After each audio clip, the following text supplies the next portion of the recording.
This podcast is part of E2C Network, where we share the whole Auburn experience. David Housel said it best, the whole of the Auburn experience. So many things fall under that category, so many places, people, things, stories, news items, but at its heart, at its core, it is all about our sports, it is all about our culture, and it is all about our family. And because it's all about family, I have to have a member of the Auburn family alongside me to talk about it. As always, let's be honest, your favorite host of this show, but my co-host, Mr. Austin Scott, back for episode 36. What's going on? What's going on, Kyle? War Eagle to you, War Eagle to our listeners. Episode 36. I only have one, but he was a crowd favorite and one of my favorites. And I think we're thinking of the same person. Say it. A fellow kicker. Mr. Cody Parkey. There it is. I was going to say, that's well done, sir. I feel like there's a 36 out there that we're forgetting, that people are now screaming at if you're watching the show, screaming at the camera, or if you're listening audio-wise later, you're also screaming at your device. Like, how could y'all forget this? Why do I feel like Trey Matthews was 36 for Auburn? Does that sound right? No, that doesn't sound right to me. I feel like it was 26. No, I'm not sure. 36 seems high. The current 36 would be Jalen Simpson. That's a good. So there, that's maybe what I'm thinking. DB 36. I knew it was somewhere in that. So I guess if you will not take Cody Parkey as the representative for the show, we will also take Jalen Simpson, current safety for the Auburn Tigers, and any other sports 36s you could think out there. You can let us know if you're watching live. Any representatives that you can think of alongside that. As we always do, let's jump into a little Auburn potpourri before we get into our two big segments on the night related to baseball and Auburn football transfer portal stuff. I'm going to do the other side of the diamonds, softball, which we spent a lot of time talking about last week, leading up to with the end of their season to their Clemson regional. Again, we talked a lot last week, Austin, about how we were frustrated. We were going back there, and it ended pretty much the exact same way. Literally, if you opened up the book last year, closed it, and opened up again, it was the same story, was it not? Yep. It was exactly the same story. Auburn got to Sunday like they were supposed to, took a game to make it a winner-take-all, and fell in the finale and ended their season. So really unfortunate. You would have hoped that if, this Auburn team's hosting, maybe that doesn't happen. But that's the cards they were dealt going back to Clemson, and Auburn again doesn't make it out of a regional. So really unfortunate, and really good showing by the team all weekend. Just couldn't get it done when it mattered. The thing too is you could look at it this way. We talked a lot about where their path would lie to Oklahoma, literally through Oklahoma. And you don't have to face that now. Clemson does. So, yeah. Oh, I mean, Clemson's only got 2 more games left in their season now. So, I mean, that was the fate one way or the other. So, best of luck to Clemson, but you're about to get destroyed. Yeah. I have a strong suspicion Auburn would probably put up a little bit better fight, but that's just me. I know I've got my orange and blue glasses on right now. I'm a little bit bitter. And it's also because we have to mention some news. One of the benefits, I guess, of us doing this show a day later is we're on Mondays, which is a big news cycle. And some sad news today. Slugger, first baseman for the Auburn softball team, Bree Ellis, has officially, by her own words now, we can confirm that, entered the transfer portal. I feel like, as I said it, people could feel like that rising up that I was about to say, that it's the dreaded word. You love it when they come into the transfer portal, but you hate it when the transfer portal giveth and taketh away. Your thoughts, reactions, sir? Are you surprised? I was surprised. I saw that news kind of right after I got off work today. Just didn't expect that, but I'll be the first one to tell you I don't follow the transfer portal comings and goings of Division I softball as much as maybe someone else. But Bree is definitely a name that has become synonymous with Auburn softball the last couple years. She's Yes. made herself very eccentric on the field, on the diamond, as well as on social media, interacting with fans. Yep. Obviously, has racked up a large amount of Bree bombs and home runs over the last couple years, and really looked like she was on a pace to maybe have her name at some record books for a while. So yeah, kind of interesting to see where she might end up. You never know what a student athlete is thinking like that when they're having that much success and then they decide to leave. You also wonder, do they already have an idea of where they're going? Do they already have welcoming arms being told to them about somewhere else to go? They got to check somewhere else. Let's just I mean, that's the age we live in now, right? So it's unfortunate. And, I saw where she said, she really is truly grateful for everything at Auburn. We don't know what's going on. We don't know if it's a disagreement between her and coaches or just needing a change of pace or looking for greener pastures. But best of luck to Bree, and I really hate that we're not going to be able to have her in an Auburn uniform next year. Yeah, it really stings on what I felt was a really continued swing of momentum for this program. And look, if one player, stifles you in the way you're heading as a program, then you weren't that much of a strong program anyway. I'm not saying that's going to happen, but it does make you take a pause and go, wow, that's our star player there. I don't think it's unfair to at least put Bree Ellis, had she finished her time at Auburn. And look, something could change. That's the thing of the transfer portal. They can go in and then come out. We don't know how this is going to play out. You probably have an idea of how it's going to play out, but you could almost see the direction she was heading into the name of Casey Cooper type of territory. Yeah. If is that a fair statement to say that comparison could have been had if she had stayed long-term? Offensively, for sure. I think Casey was probably more well-rounded of a defender, and had a lot of academic accolades going for her as well. I don't know anything about Bree. Might have the same academic bigger success, but that is the name to beat in Auburn softball and has been since she left in the last 10 years. So I definitely thought that's the way it was going for Bree. I think she's already in the top 10 of Auburn career home runs as a sophomore. So I mean, for sure, 2 more years, you'd think she's going to jump that list barring any injury. So yeah, it's just really unfortunate to know that is the trajectory she's on. And that's not going to be the case in all likelihood.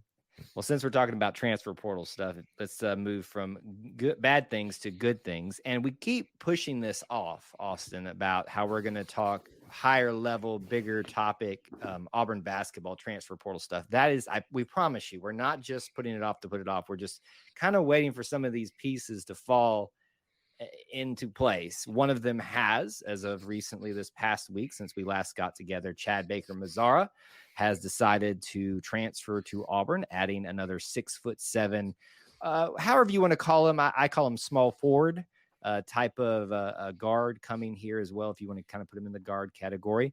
That has been announced, and Janai has hinted that Janai Bream, about the NBA draft is coming very, very soon, given some social media posts. So it feels like we're imminently, I should say, on the verge of being able to talk about this higher level. Any thoughts about those two things, though? Yeah, I mean, you mentioned Chad Baker-Mazara. I always think it's interesting. Do we call these guys transfers from JUCOs? Do we not? Because they're, they have to leave. They have to leave the JUCO. That's not really a willing transfer, right? Unless you're in your first year of JUCO. But it's a confusing world. It is. Welcome to college athletics in 2023. I think people were kind of surprised that was a 3 spot that Bruce Pearl and staff was able to grab really quickly when we've heard of names like Julian Phillips and Tyron Lawrence. But I think when it comes down to it is, we know Julian Phillips is going to continue going through the draft. He has hopes of being drafted and playing in the NBA next year. Tyron Lawrence, this thing is just dragging out. And at some point, because it's happened to Auburn so many times, you can't wait long enough. At some point, you got to decide what's best for my program. And if I miss on this guy and he leaves me stranded, what am I going to do? And so I think that's really what ended up happening. Now, is this a lesser known commodity in Chad Baker-Mazara than maybe those other guys? Yeah. But a guy that has good numbers, has had success where he's been, and still fills a need where Auburn's been wanting one. And so I think it's a good decision to go ahead and get a guy in the boat, and then see what else can come once you have a little more safety of a net with these other guys. I'm not sure we're going to see much more of Auburn basketball in the transfer portal unless Janai leaves. I don't believe he's going to leave. I think he's doing his due diligence as he should for himself and for his family to see where he's at and what teams really think of him. I hope he gets honest feedback about that, and can make an educated decision. But I think probably at this point, with where Janai is and with where NIL money does play a factor here of how those things can kind of all things even now, at the stage that he's at. I'm not saying, NIL is not going to compete with some lottery picks, but and Bruce has been one to say if he's first round, he needs to go. He's been like, Bruce has said that since the day he got here. Big advocate, yeah. Which, remember when we were like, Bruce, we're not going to have any first round picks. Thank you, sir. Thank you so much. You have earned that lifetime contract, Yeah, right. So I think Janai will come back. If he doesn't, it's going to cause some concern. But Auburn will have to be heavy in the transfer portal again. My understanding is Janai has until May 31st to decide, which is a week from Wednesday, which is at this recording 9 days from now. So still some time, but we'll have some finality here soon. I sure hope so, because I'm so ready for us to talk about it. And very quickly, to end our potpourri segment, this is probably great that we can just blow through this and just not talk about it too much and dwell on it. But obviously, since it is affecting our football program and everything else that is connected to it in the Auburn experience, there is obviously the news of an issue with Jarquez Hunter, our foreseeably starting running back, and effectively some others involved in an incident that is very unfortunate. We are not going to even talk about the details here because it's not really necessary to, but I'm sure if you do enough searching on the internet, you can figure out what's going on there. There's no news there as to who's been suspended, how long, and what other issues may be coming down. But unfortunately, it just seems like when things are trending in the right direction, we can't stay out of our own way sometimes. So just something unfortunate that we want to make sure we're not ignoring. It's out there. We just don't want to spend a whole lot of time talking about it. So we'll move on from that. Let's talk about our first big topic tonight. It feels like we've been flip-flopping the last couple of episodes. Like, we'll talk about baseball, then we'll talk about softball in a great detail. We're back to baseball. I kind of like that, to be honest with you, because and it's nice that they're staggered, their seasons a little bit. One starts sooner than the other, one ends sooner than the other. So we kind of have that opportunity to focus in on each of those a little bit. And we are excited right now for some Auburn baseball. Let me tell you, my goodness, 5 SEC series in a row that you have won, sweeping a team at home in Missouri at the end of the season. Maybe not almost, maybe almost is too much to say, but playing your way into a bye into the SEC tournament. But still, this is an incredible run for this team. Arguably, maybe not even arguably, just definitively the best team of the second half of SEC play. We want to move into talking about this tournament, but I just want to hear your overall thoughts, Austin, about this team and what they have done the last 5 weeks. Yeah, I mean, what you said, arguably, but by the metrics, they have the most wins since the halfway point in the SEC season. So, they are the best team in the conference since, the midway point. But we talked about after the LSU series, okay, this team's hot. What do they have to do from here on out to really get a chance to maybe be a host? Like, is that even a possibility? And they said, well, they've probably got to be perfect. Like, they can't lose the rest of the way until they get to the SEC tournament, probably. Oh, that's what they've done. And, they canceled that Samford game gets rained midweek. Samford game gets rained out. That's one way to do it, right? Game, that's one way to do it. The Jacksonville State game gets canceled. Happens a lot this time of year. Yeah, canceled. Sorry about that. And then they sweep the other 2 weekend series. And so, there's a couple prognosticators out there that have Auburn baseball hosting right now, a regional, which is would have been unfathomable 6-7 weeks ago. So really well done. It's going to be really fun. Hopefully they have plenty more wins to go in Hoover. But it's pretty awesome to see how well they're doing and how I keep kind of waiting for it to, okay, let's you're come the back Auburn down just part a of little it. bit. Yeah, you're waiting for the Auburn part of the story. We're on the roller coaster ride up. When are we dropping? You know? Yeah. How much more until the drop? And so and folks, that might be like, I'm not expecting Auburn to go all the way to Sunday of the SEC tournament and win the thing. Oh my gosh, I hope so. That would be the craziest thing ever and a blast. But they've set themselves up to have a postseason like they want to right now. If you win all the way to Sunday, then we're talking about, okay, maybe you're getting to host a regional and then host a super regional. So super fun, super exciting time. And as Kyle and I have told you every week, you always trust Butch Thompson. Let's just, when in doubt, trust Butch Thompson. Like I have been ashamed for even the slightest tinge of doubt I've ever had in this guy and his coaching staff and his players. Like, as optimistic as I try to be, and I'm probably super annoying to viewers of this channel, listeners of this podcast, probably get called Pollyanna Sunshine Pumper. I wear that as a badge too, frankly. But it's just crazy to see what he's pulled off. I can look back to some of the live streams we did. We always did midweek check-ins after the midweek games and talked about kind of assessing what had just happened the previous weekend and the weekend where we're heading into. And there was a point where we were like, man, this is it. If you can't get this thing turned around, the season's it's basically effectively over. And boy, did they say, you know what? Put our foot in the ground and we're just going to win 5 straight. And 3 of those at least were very formidable programs. Look, Missouri, they're going to be our opponent in the SEC tournament, which we're about to talk about. I wouldn't say that they're the most formidable team out there, but they're not a pushover either. They've beaten some teams that they shouldn't have in some series wins in SEC play. So it's just impressive what Auburn's been able to do. And let's be honest, we know what the real secret sauce here. It's the Eagle. They've been flying the Eagle we cannot lose when the Eagle flies. Yeah, no, you're right. And it's been a cool thing. They did it again. I wondered if they get one more in before the end of the regular season.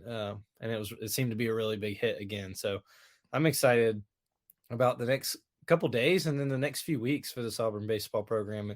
It's always fun to me too, really, since Auburn got back in the national picture of postseason college baseball. It is one of the last things going in the college athletic season. I think you posted today, only Auburn track and field, Auburn men's golf, and Auburn baseball are left in the Auburn athletic calendar. That's all that's going on. Softball's season ended. Those are the only 3 sports left.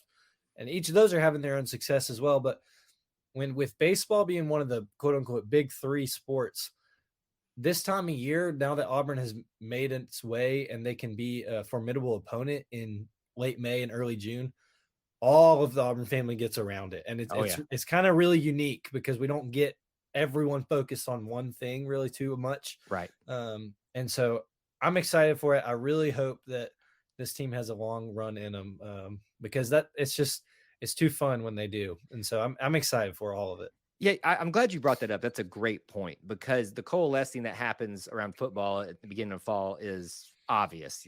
It's football. We understand that. Basketball has kind of built that too. But then you've got like the gymnastics program that garners its own attention. Even when SUNY Lee hasn't been here. So that kind of almost not pulls away, but almost kind of redirects attention at times. But here you truly have baseball at the end of the season, just because of how the season lays out, coalescing all these fans to the exact point that they're at.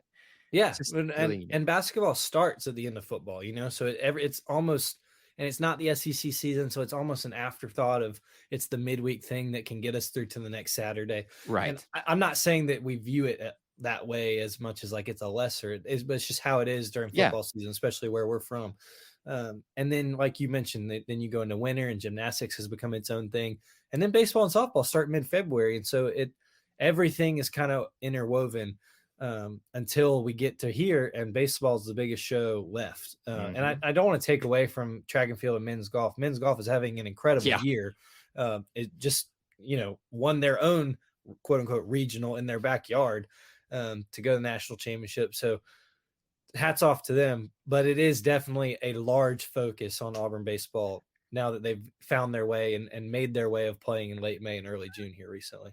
Yeah, I agree. Let's use our last few minutes here in this segment to kind of do as a quick preview of what we can anticipate the SEC tournament. Obviously, we're going to come back and be talking about this most likely next week too, the results of it and where we head into postseason play. Because what's not up for debate is Auburn in postseason play anymore in baseball. They will. Oh, yeah. They're obviously in the SEC tournament. They will be in the NCAA tournament. The question is how good they might be placed in that particular category. For Auburn fans out there, your SEC tournament game begins at some point late in the evening, if rain holds out, Tuesday, the 23rd, versus the Missouri Tigers. Good luck to everybody staying up with me tomorrow night. We're going to be doing a post-game live stream. We already talked about that they just got done sweeping Missouri. You gotta almost feel a little bit concerned, Austin. It's hard to beat somebody 3 games in a row, but 4 in a big stage like that with a team that's trying to play their way as well into postseason play, that's a scary combination in my mind. Oh, you're not wrong. I mean, this Missouri team knows Auburn backwards and forwards very recently, and now they'll get a chance to see them again. And like you said, they're playing for, Auburn's playing for chances of hosting and chances of that higher seeding. Missouri's playing to get in, and they're a team that can because they've played a deep schedule in the SEC and they've played, well enough to be fighting for that spot. And they should have, no lack of motivation at all whatsoever to be playing their heinies off. So I'm hoping that, Auburn just understands that they have seen these hitters. They're the better team. We know Tommy Vale's going to be pitching. He did not pitch this past weekend. That is A+ news. I don't know if that was, I know Tommy was a little sick. I don't know if that was the plan all along to see if we can get through without him and have our ace ready for Tuesday night. But love that he is going to be pitching. And yeah, Kyle, here's the only thing. And we talked about this pre-show. I grew up in Hoover, and I grew up going to Spain Park High School, the arch rival of Hoover High School. Hoover High School is about 100 yards from the Hoover Met. It's where they play the football games. I've been to this tournament more times than I have not. When we were in high school, we would not go to school the last week of school and go to the Hoover Met. We would hide because there's sessions. So the first session is the first 2 games, second session, second game. About the 8th inning of the second game of the first session, me and my 2 buddies, who I might name them just to get them in trouble, we would go in the bathroom stalls and stand on the toilets and wait for the second inning of the first game to start so that we didn't get our wristbands checked again. Oh my goodness. We stayed there all day long. I've been sunburnt, I've been rained on, and I've been there till dang near 3:30 in the morning watching teams that aren't mine.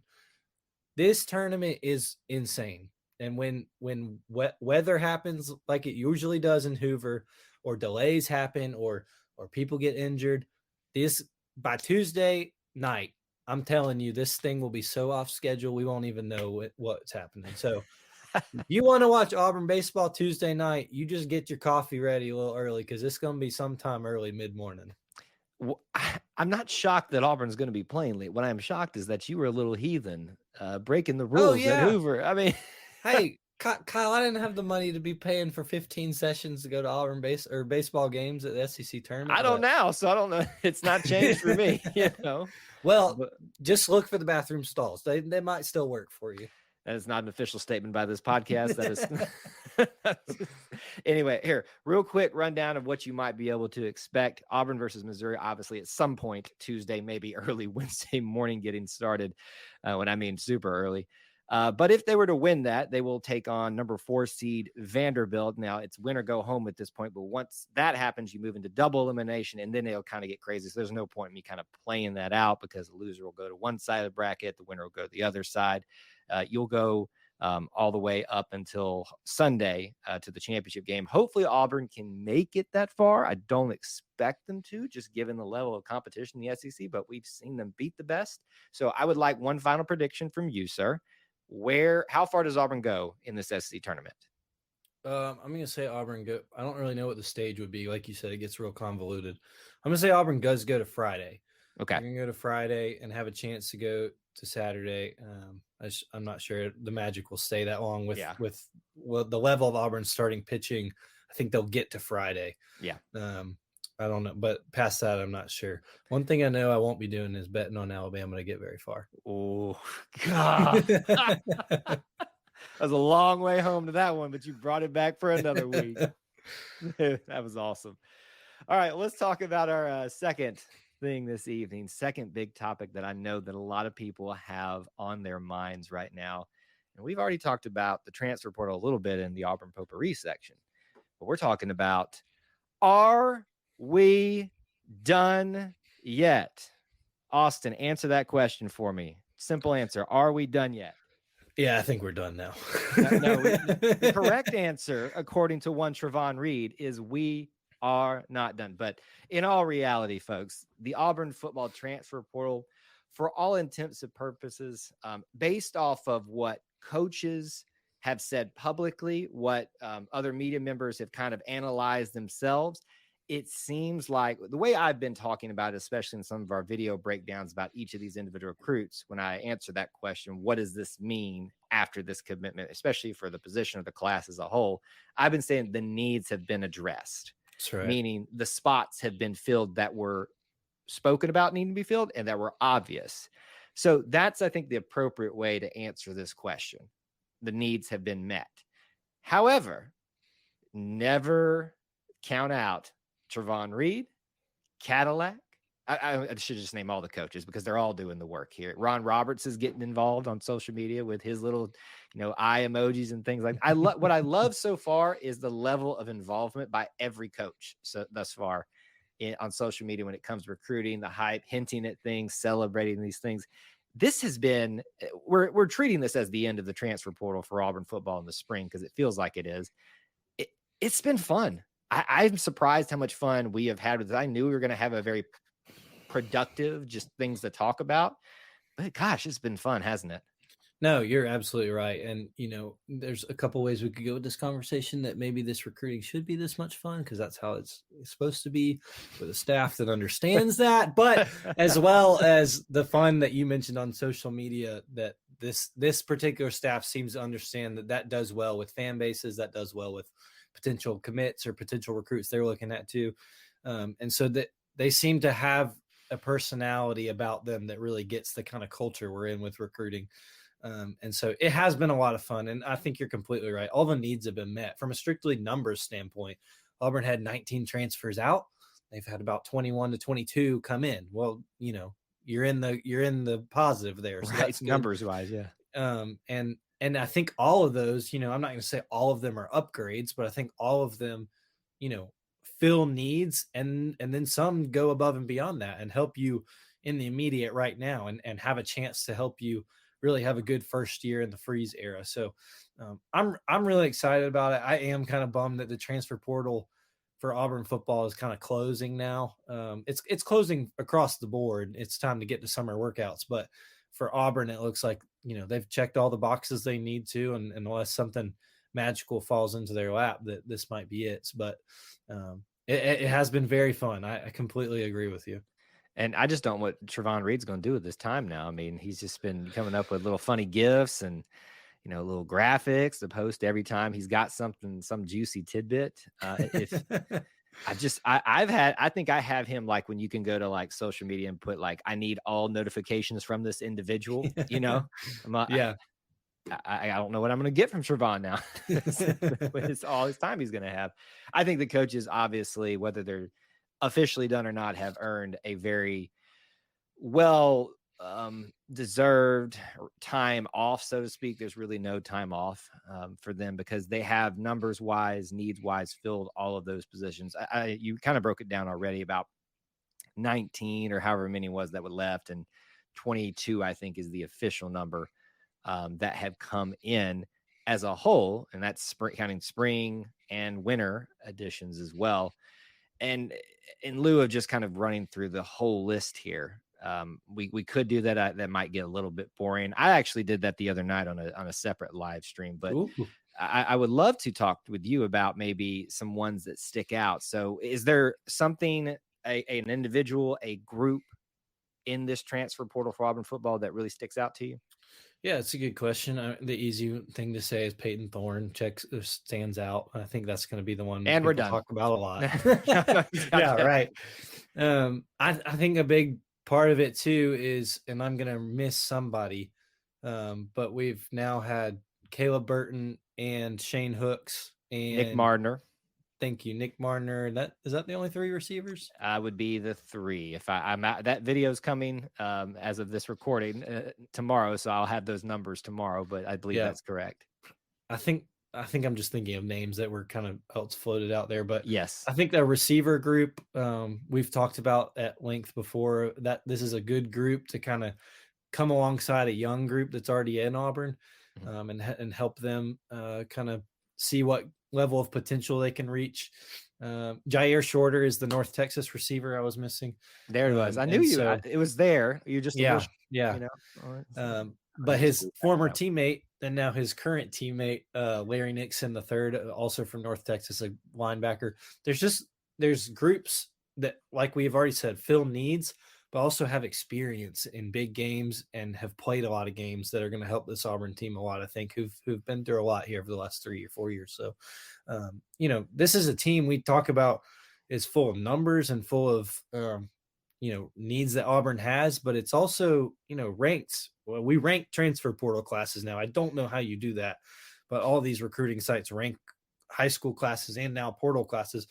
Everyone is pretty in agreement. This is a portal class that's a top 2 or 3 portal class in America. So, this isn't just our orange and blue glasses saying this was an exceptionally well done job by this staff to go out and get quality players that help you right now. So I couldn't be more excited, Kyle. Like it'll be, we've talked about baseballs and golf and track and field are the last things going, but man, Auburn football will be here soon. And I'm excited to see a lot of these guys and get this ball kicked off.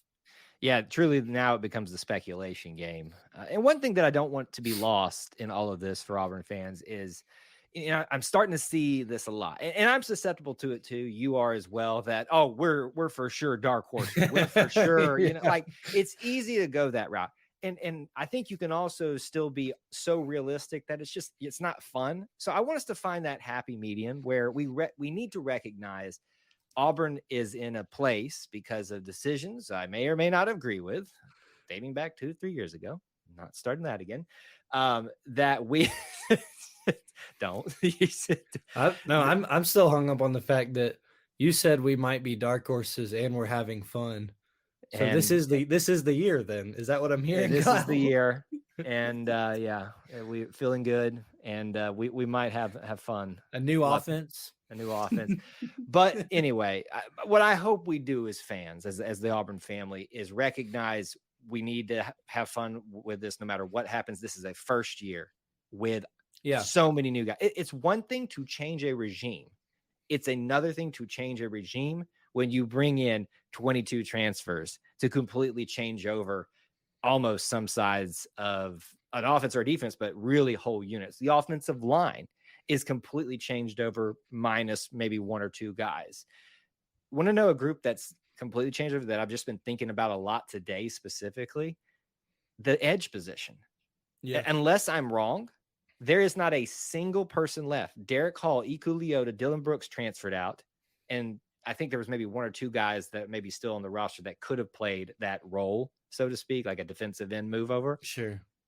But you've got 5 guys that you've just brought in, and those are completely brand new. So there's stories like that across this team that you can talk about. Pretty much the only group that I think is pretty much the same, minus maybe 1, is the defensive back group, which was already pretty strong to begin with. Yeah. So I say all that to say there's a lot of interesting players to watch, new players specifically to watch this year, and just in general, how they can help each of these different position groups. So if you had to pick just one player from this transfer portal class that I'm going to go ahead and take the quarterback off the table because that's the easy answer. That's just the easy answer. I want you to pick one other player out there you have got your eye on that you're most intrigued by. It's probably Jair Shorter. Of course, I couldn't remember his name earlier, but I think it's probably Jair Shorter or Jalen McLeod, the edge rusher from App State, Yes. because those two are things that Auburn went looking for and got, and things that everyone was kind of mutually agreeing on. Players like that make Auburn better immediately, because of, like you said, either a loss of attrition from the draft or from graduation or transfers, or from they haven't been able to recruit that in a while, like a tall receiver like Shorter. So I'd probably say tall receiver like Shorter. Nice. That was good. I didn't even hear I said it. That was good. Sorry. So I yeah, that's good. I one of those guys I think will be a one we're talking about still in fall. And that's what you want out of the portal, right? You want immediate impact, because those guys are proven, and you know that they have a spot on your team that can help you immediately. One very random tidbit, but I thought about it when you were talking about how we have 22 guys. Can you imagine having 50 new transfer portal entries like's going on in Colorado? Because that is overhaul, complete overhaul. And see, here's the funny thing about that. I know we got to wrap up here, but that's the funny thing about this. People are like dogging Deion at one, and you can dog him in a sense that's like, man, you really are putting a lot of eggs in a basket that may just crack. But you got to admire the, for lack of a better term, cojones on someone to do that and to say this program is in such disarray. I don't care about if we crap the bed this season because there's no cohesion.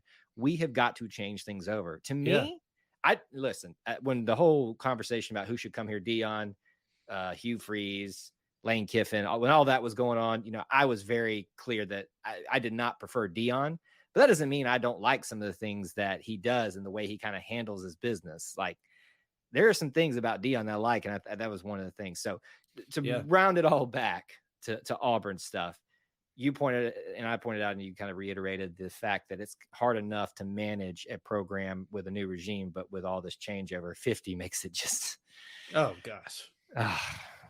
It gives me a headache just to think about it. So be thankful, Auburn fans, there's not that much. No, absolutely. And it takes the individual. And I think, not to have our own Deion segment here, but that, he was honest about that's what he was going to do, and he did it. So it's going to be interesting to watch. The portal has made college football so new and different. That is no different. So it will be definitely interesting to watch in Auburn and in Boulder, Colorado. Yeah, it is going to be fun to watch this summer. Many things, and we'll begin the speculation game at this point and start talking about position battles. Who will start? Talking season is here officially for football, at least, and we will begin that post haste. We thank you guys so much for tuning in with us tonight. Those of you that watched live on a different night and time, we will be back as far as we know on our regular schedule of Sunday nights at 9 Eastern time for the foreseeable future. So stay tuned for that. Again, we hope you can join us live, but with those of you listening on the audio podcast, we appreciate that as well. On your way out, if you want to find me on social media, Kyle at Kyle Loomis 24 on Twitter is where you can find me. Where can they find you, Mr. Scott? At Austin G. Scott is where you can find me for any and all banter. Any and all, and tips about how to not so legally stay in at the SEC baseball tournament. It's the bathroom stalls, folks. It's probably not as easy as that anymore as it was 10 to 15 years ago, but it's worth a shot. I feel like there's a quote in there that, taken out of context, may be very funny, and I will find it and clip it, and we will have ourselves a good little time with that. Just put black bar over my face so they don't have my poster anywhere in the Hoover Met. With that in mind, we appreciate you guys being here for episode 36, and we hope to see you again very soon. Until then, War Eagle. War Eagle.